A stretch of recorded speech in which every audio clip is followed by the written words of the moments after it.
Okay, hi everyone, I'm Kevin McNamara. This is Turmeric Heals, people who inspire.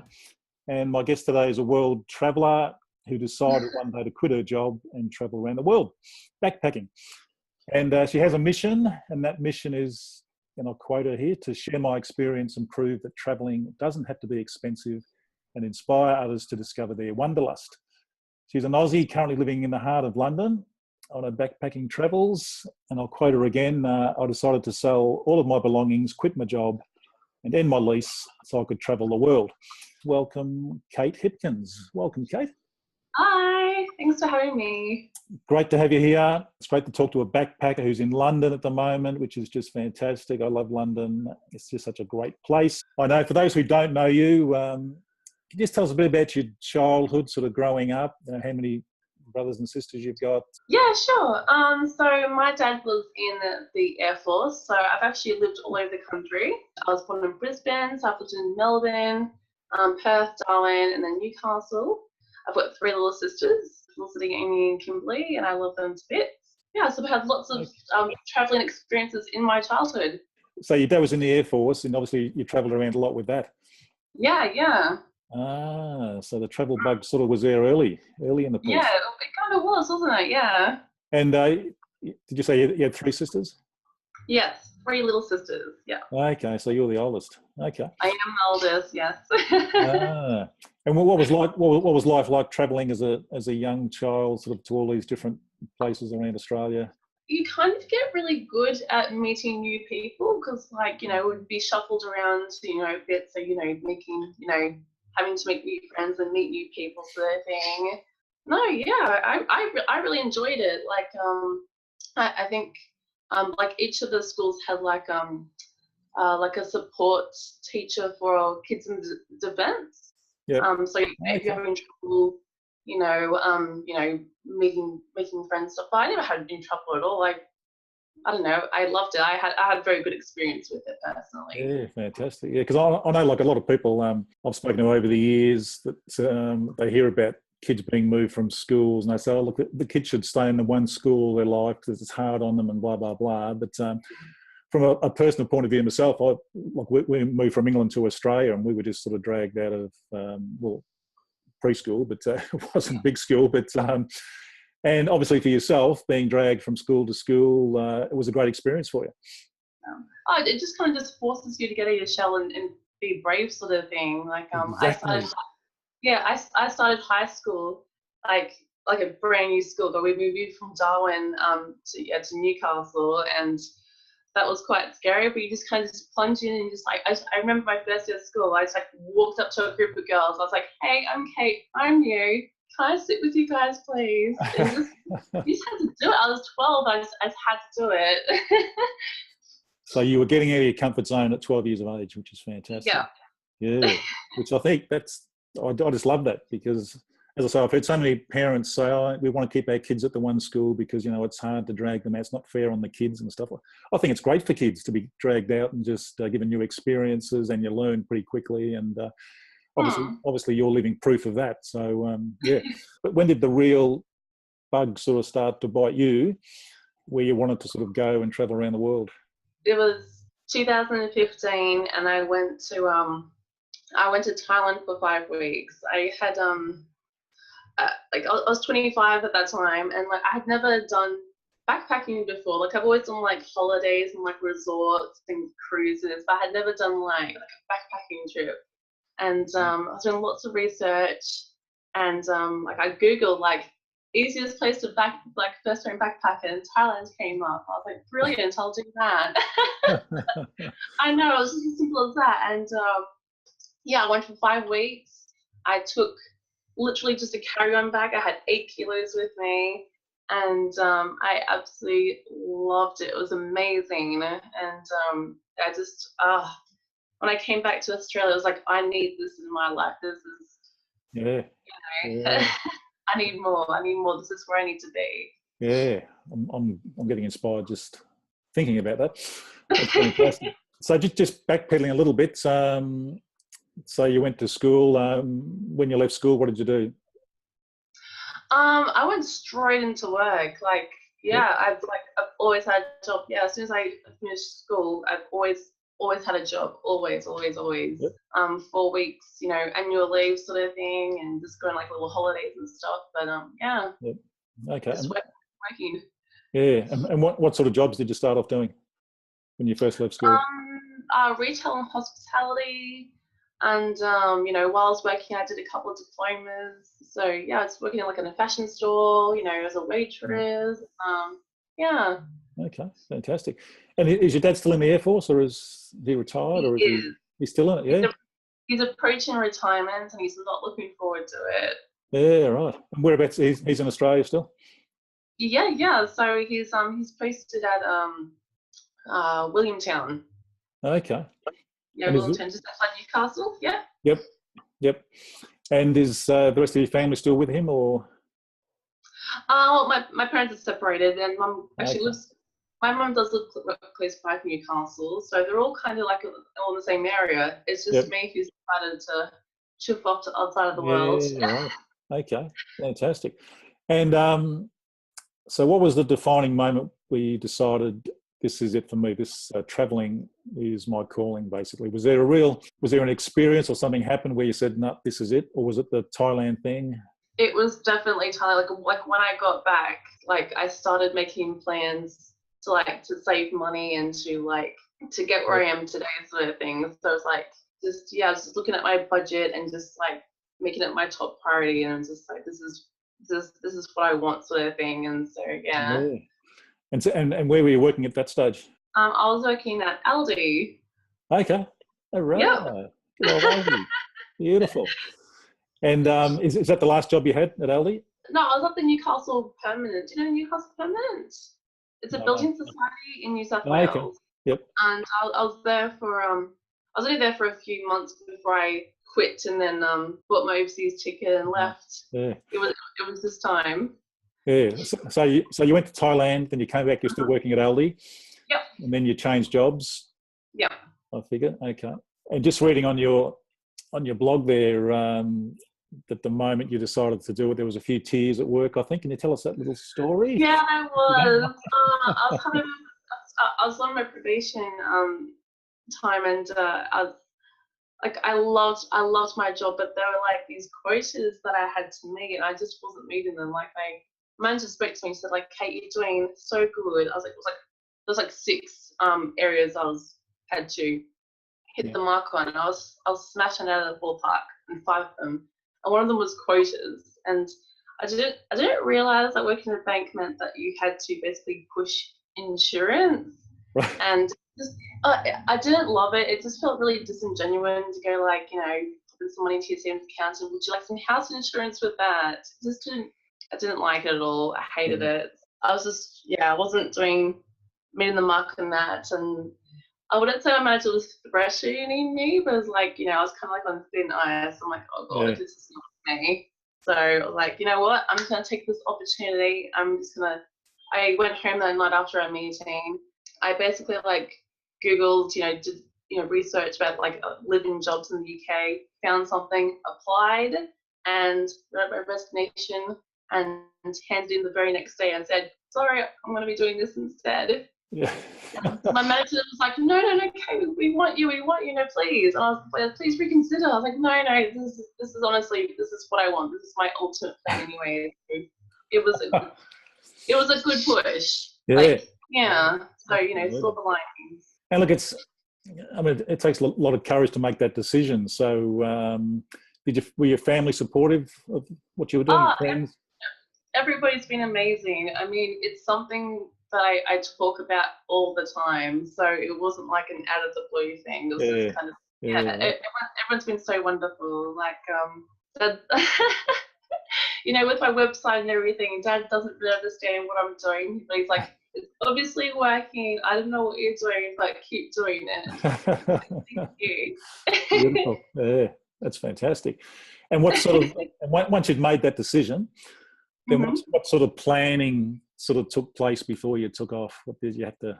I'm like the most organized person in the world, so I had a massive to-do list. And when you're moving overseas, because I was going to a job, there's actually a whole bunch of stuff you need to do. So I had quit my job in December and I had bought my ticket to go to London in April. So it gave me 4 months. Yep. So I had to organise like a work visa. I got an overseas driver's license. I took myself off the electoral roll, getting all my shots and everything. And there's a whole bunch of stuff that you need to do. Basically organising yourself for tax purposes in the UK, and just Wow. all that kind of. Oh, I had a huge to-do list. I could bore you with it, but it's massive. Wow. And did you need like a visa to work in London, that sort of stuff, or was it a Yeah. holiday? So I had to get a visa, and then I actually had to go to Sydney to have like a meeting, and then I had to get my passport sent off for like checks and everything. It actually took a few months just to do the visa. Yeah. And lots of paperwork, and they want to know everything about you, absolute everything. Yeah. And how long does that visa last for? And it's called the Youth Mobility Visa, and mine's good for 2 years. There's all sorts of different kinds of visas. So I've got the under 31. Yeah, right. Okay. As part of the Commonwealth, so I'm very fortunate to have that one. Actually, I'm lucky because I've got a British passport, so it's fantastic, I've got to say. Oh, you can just pop around whenever you want then. Yeah, exactly, yeah, it's brilliant, I've got to say. And how have you found with Brexit over there? You were obviously there for the Brexit when that occurred. Oh God, it was so annoying because I'm just working minimum wage, of course, because I'm just in a bar, and I came over in May, and then all of a sudden just the pound just plummets, and so I'm not getting that nice exchange rate as I would have back to the Australian dollar. But I tell you what, people talk about Brexit all the time. I'm so sick of it. That's the new thing. The Brits love talking about the weather and Brexit. If you talk about those two things, they can go on for hours. Yeah, right. Okay. And this was in 2015, is that right? Oh no, this is last year. Last year, 2016. 2016, yeah. So I left last year in the end of April. End of April. So I've been here basically a year now. Yeah, right. So you've been away for a year. Wow. Yeah. Fantastic. So far. Yeah. You flew to England, and where did you go from England?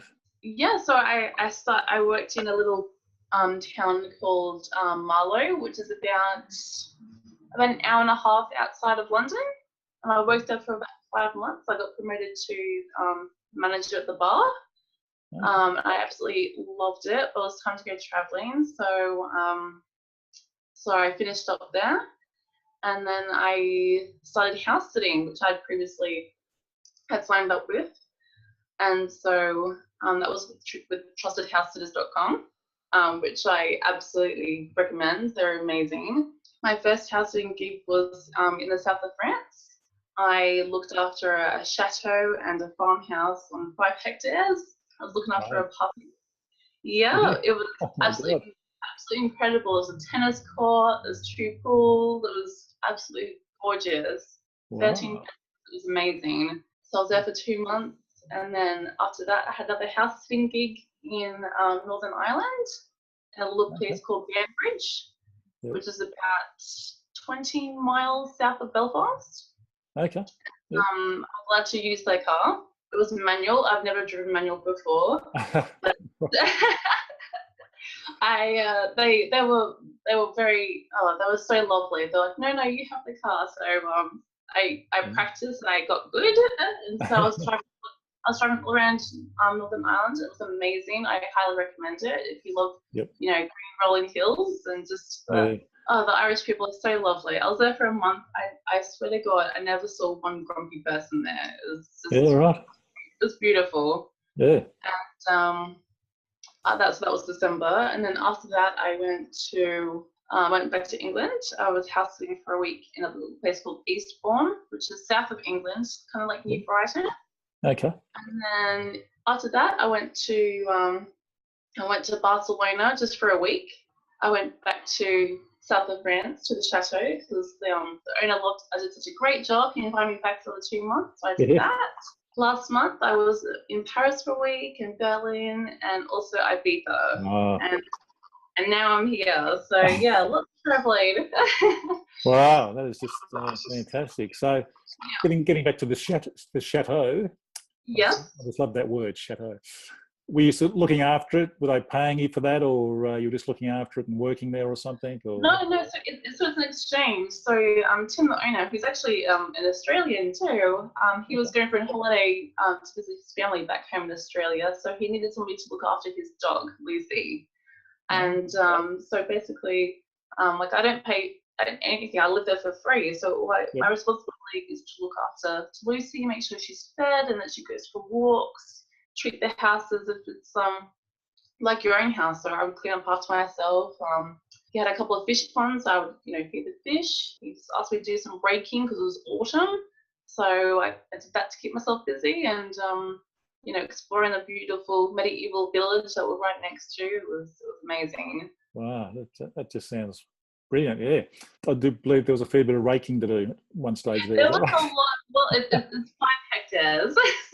Oh, yeah. And I did have a blower, so it made my life a little easier. Yeah, not just raking. There were a lot of leaves. But I was there for 2 months, so it's kind of good to have a little project. Yeah, my goodness, that would have been amazing. What's the next step? You're here in London now. You're in Fleet Street, is that right?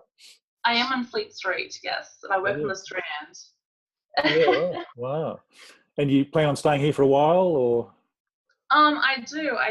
I have my sister getting married at the end of the year, and I think she's still organising a date, so I'm not really quite sure. So of course I'll be going back to that. So yeah, not quite sure what's happening at the year, but I'm really And how have you found? Obviously, you're travelling alone. Is that right? Yes, I am. I'm by myself. And how have you found that over the 12 months? Oh, amazing! I before I left Australia, I was certainly nervous about traveling by myself. Haven't really done it before. Do you know what? It's surprisingly easy, if not easier than when you're with somebody. Just because you're so much more approachable when you're by yourself, and also when you're by yourself, it kind of forces you to talk to people and kind of just. Yeah. Honestly, I'm the worst direction, so I'm constantly having to ask people, "Where's this? Where do I go?" Blah, blah, blah. And everyone's so lovely. Honestly, like no one's said no to me. That is just because again, a lot of people they get stuck in their comfort zone, and you hear. I mean, I've heard mothers say about their children, "Oh, look, you shouldn't travel overseas alone. It's dangerous now," and blah blah blah, and all this sort of rubbish that they go on with, and here you are again, getting out of your comfort zone and traveling overseas on your own, which is just fantastic. So what's been the hardest part of traveling for the last 12 months? I would say the hardest part is if I'm not feeling very well. That makes it a little bit hard. Like, if you're sick and you kind of I had the flu last week, and I'm just in bed. I just wish somebody could go out and get me some cold flu tablets for me, and make some soup. You know what I mean? Just that kind of thing. Yeah. But other than that, it's it's great. It's just when I'm not feeling too well, kind of I wish I had somebody with me. But, Beautiful. That would be the hardest part, I think. Yeah. And have you missed home much? Not really. Only because, and I say that only because I talk to everybody every week. I'm hearing from somebody. It's 17. There's so many ways to communicate back home. You got FaceTime and WhatsApp and Facebook, and it's just I'm constantly hearing from people. My dad's a little bit old school, so we have an email thing, and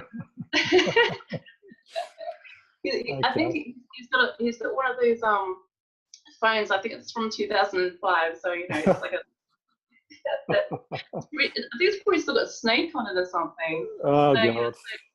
So but I still talk to it. I'm able to talk to my dad on the phone occasionally. If my sisters are visiting him, and they can just pop them on the phone, and Oh, yeah. Okay. And so, like, you hear about a lot of travellers having a really bad experience at some stage. Have you had like a bad experience in the last 12 months? That Do you know what? Yes, I was in Rome last year. When was it? It was September. I was in Rome for a few days, and I was supposed to be going to Budapest. So I'm I'm a bit too organised. I'm the person who gets to the airport 3 hours early. So I was the first person to check in, and I went to my gate that said my ticket, and I was sitting there. Had my headphones on. I was like listening to music. It was approaching the time. I was like 10 minutes to, and I look up at the monitor and it says Copenhagen for the gate that I'm at. I'm like, oh, it's a bit strange. And so I walk up to the counter, and the woman who's servicing it is English is a second language. And I ask her like, oh, is this for Budapest? And she's like, yeah. I'm like, okay. So I hop in line and I just ask the person in line, I was like, where are you off to? And they're like, we're going to Copenhagen. I'm like, okay. All right, I'm gonna go check. Anyway, by the time I sort of figured out where I meant to go, there was a gate change, and I missed my flight. And really? I was so annoyed. I was like, oh my god, I've never really experienced that back home. Because the airport in Newcastle, I think there's like 3 gates. So I didn't realize like gate changes were a thing. So definitely a lesson. And so I was stuck at the airport. I just went to the information desk. I was like, what do I do? And they said, listen, you just have to buy a new ticket. I was like, you're kidding. And so I looked at tickets to go to Budapest, and I think it was like £400. I was like, oh, forget about it. Going back to London was £70. I was like, okay, I'm going to go back to London. I'm going to cut it short. But yeah, just in that moment, it was kind of like, oh, what do I do? Right. These things happen, I suppose, don't they? Yeah. So honestly, if that's the worst thing to happen in the past 12 months, I'm doing pretty good. So, absolutely. Yeah, for sure. And what's the best experience you've had? Oh no, don't ask me that. I'm sure there's many. There are so many. Oh no, I'm not going to leave somebody out. My best experience. Do you know what? It's going to sound a little bit vain, but I absolutely loved Rome, only because like I'm walking about, and the men there, they just constantly calling the woman like, you're so beautiful, blah blah blah. So you walk down the street feeling amazing, blah blah blah. And I remember I was calling my girlfriends. I was like, guys, if you ever break up with your boyfriends, you should go to Rome and you'll feel so good about yourself. It was lovely. Like men would be in their cars, would stop past and go like, oh, you're so beautiful, where are you going? I will take you. I'm like, no, it's okay. Oh my God. Yeah. So just for a little bit of vanity, go to Rome. Yeah. Good on you. Love it. Obviously that doesn't happen in England. Oh no, honestly, it was all the ladies. It was fantastic. I've never experienced that before. Do you know what I mean? Yeah, right. Yeah. Just, so forthcoming. Yeah, fantastic. It's a beautiful place, Rome, too, isn't it? Oh, it's absolutely gorgeous. I was at the Colosseum and it was incredible. And if you do go, make sure you get there half an hour before opening time, because the line literally goes around the Colosseum. Yeah, right. Okay. Jeez. Yeah, absolutely. I need to go back to Rome. I was only there for about 4 days, and absolutely gorgeous place. Yep. So tell me about your, actually, before I ask that question, you mentioned a website before for the house sitting. What was that? That was TrustedHousesitters.com. Okay, I'm going to put that down in the description of the video down on YouTube, so people can check that out. I'll certainly be checking it out for when I head overseas. Sounds fantastic. So tell me about your website. Courage to Travel. Courage to Travel, which I think sums you up beautifully, Kate, I've got to say. It's fantastic. So that's couragetotravel.com. Mm-hmm. I know there'll be a lot of people watching this video and they want to check that out, because people who want to travel, they want to learn about this house sitting thing and also about your website. So can you tell us a bit about the website and what you're doing with it? I created it just to motivate other people who are, wanting to travel, who are, haven't done it before, who aren't sure about it, and also people who are on the road as well. And I just wanted to share my experience. I didn't have like, I don't have like a whole bunch of money, and that, regardless of your budget, it is possible to go traveling if that's what you want to do. And I've been exploring all these different avenues of budget traveling, like with house sitting, which is an exchange. It doesn't cost anything except for membership fee for the website. And Yep.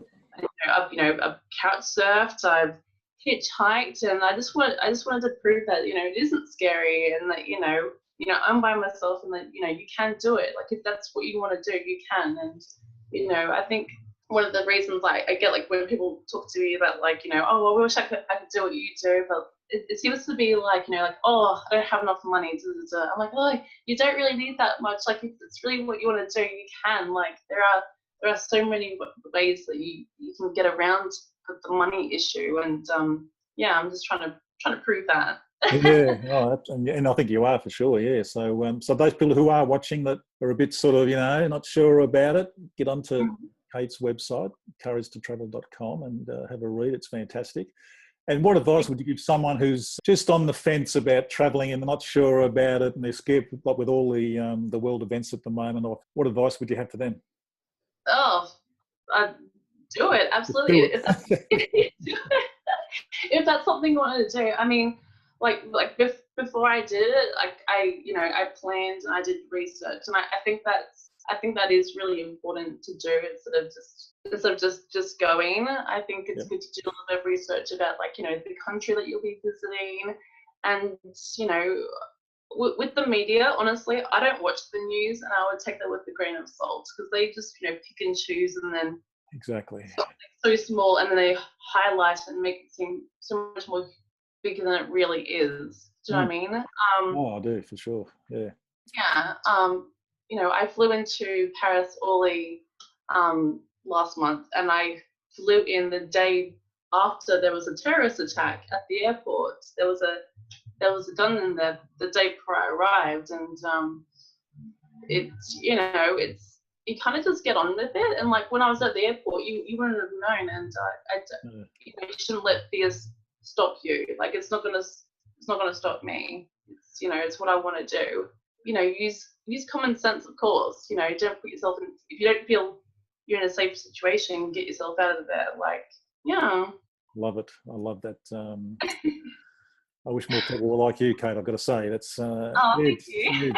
just do it, and I'm really impressed that you don't listen to the media, and because too many people these days listen to the media and they just live in their shell, live in their box, and just don't get out of it. And it's just exactly, it's like poison almost. It kind of, like, it is. Yeah, it's toxic, the news, I reckon. Yeah, like my dad's always said, like, it shouldn't be called news, it should be called bad news. Yeah, exactly. Yeah, 'cause there's very, very little good news. Like, the last time I watched the news, there was I think there was about 3 murders, there was a bashing, there was a car accident, there was stuff going on overseas. It was just all negative. Absolutely. I thought, I've got to turn this off. It's just exactly. It's completely unmotivating. And when you start traveling, you realize that, like, just how big the world is. Like, I've barely touched it, and people are honestly so lovely. Like, everyone I've come into it's just been fantastic, and just absolutely smashing stereotypes out of the water. It's just great. Yeah, and there's so many people, I think, who want to do it, and they've got no commitments at home. And they're still umming and ahhing about sort of doing something with their life, and they should be I think they should be saying, look, I've got no commitments here. I think the best education is traveling the world. That's the best education by a mile. But a lot of people just don't do it, and they sit back and when they're 50, 60 years old and think, I wish I'd have done that now. I should have just done that. They have regrets, and unfortunately it's time doesn't stop for anybody. And so, like I say, it's just very inspiring what you're doing. So congratulate you on that. Thank you. It's just brilliant. Was there any time you felt like you wanted to come home at all? No. Correct answer. Yeah, no, not really. Yeah, I haven't really, been, there's like Father's Day and like my sister's birthdays, and I I wish I'd give them a hug or something. Yeah. But it's never like an overwhelming thought I get upset about. It's just kind of like, I just give them a phone call, and I mean, it makes it a lot easier when everyone's like really supportive, and no one's saying like, "Gee, Kate, come on, time to come back home." So my dad's great. He's like, "No, keep going, keep going, keep going." He's like, "You come back when you're ready to come back." So Look, it's been great talking to you, and like I say, it's very inspiring what you're doing, and for all the young kiddies out there, or the teenagers, or the 20-year-olds, the 30-year-olds, the 50-year-olds, doesn't matter what age you are, you can still travel, and even if you are on your own. Oh, absolutely, anything. And don't live with any regrets. Get out of your comfort zone, and you're doing all that, so that's just fantastic. So make sure you check out Kate's website, couragetotravel.com. And how can people contact you on social media if they want to speak to you? Yes, so they've got the Facebook page, Courage to Travel. Yep. Yeah, and also Instagram, so Kate_Courage to Travel. You can follow me there too. Beautiful.